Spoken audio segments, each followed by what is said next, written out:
Frank Fredericks finished behind Michael Johnson in both 91 and 95. Is the second fastest 200 runner in history. 1968 behind Michael's world record in Atlanta last year. Fredericks is extremely consistent, which pays off at championship level. He's got a lot of silver medals in his drawers, but I've seen a lot of guys come and go in this event, Tom, over the last 6 years, and he's always been there. He's one of those guys that's always there, and that pays off in the championships. In lane one is the American Jon Drummond. And his luck with lane draws finally ran out. He'd gotten 2 in the quarterfinals, 8 in the semis, but here he is in lane 1. He was the surprise winner at the U.S. Championships, no more as a 100-meter runner than 200, but he did win the U.S. Championship, but in tough lane 1. Although, remember, lane 1 has not been quite as unkind as usual in these championships. Kathy Freeman won the women's 100 in lane 1, and from South Africa, Llewellyn Herbert won the silver in the men's 400 hurdles. Lane 2 is Obadele Thompson of Barbados, who just finished up his college eligibility at Texas El Paso, winning the 100 and the 200 at the NCAA championships. He was eliminated in the semifinals of the 100 last weekend, hoping for better results in the 200, in fact, hoping to put it, as we say, into overdrive.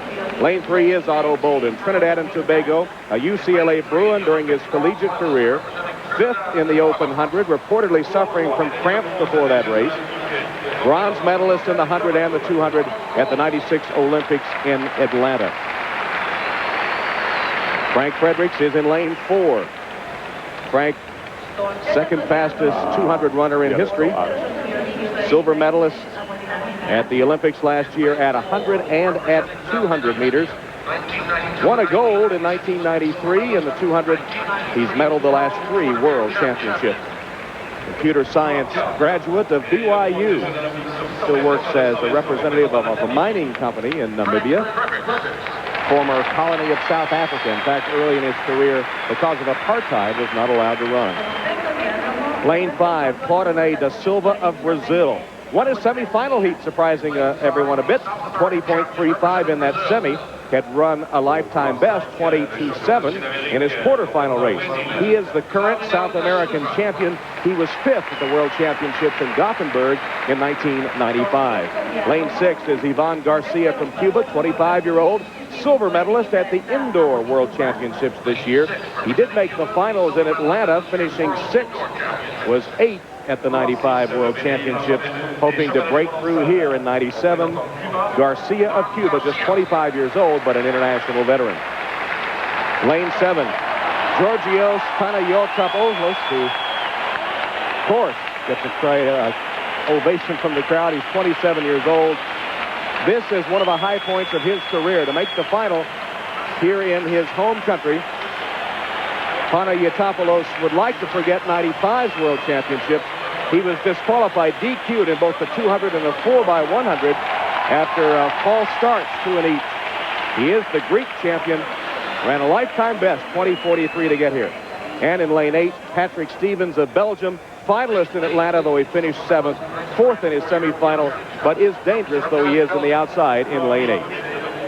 Ato Bolden. A lot of potential, but so far unrealized in international competition.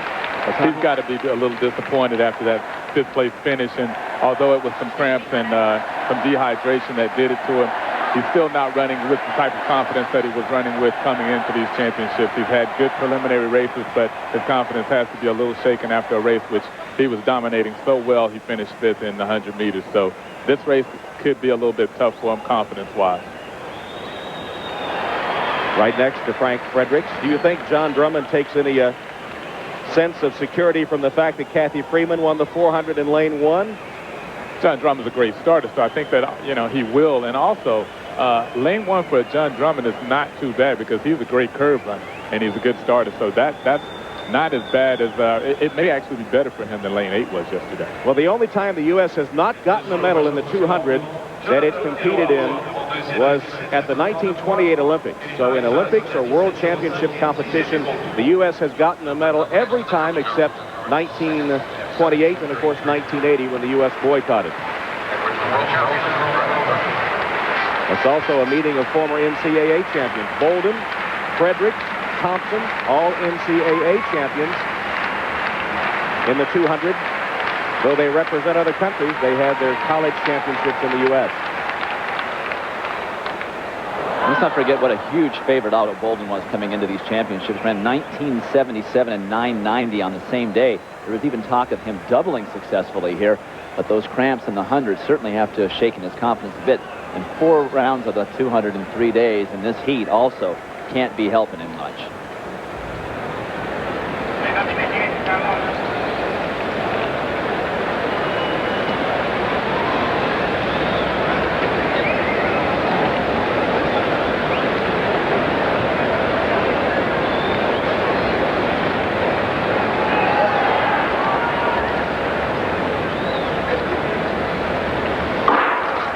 It's a fair start. Ato Bolden got off to a good start. So did Jon Drummond down in lane 1.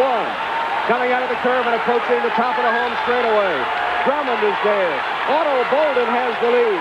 Drummond and Bolden. Fredericks trying to catch up, so is Thompson. It's Ato Bolden. Bolden finally gets his goal.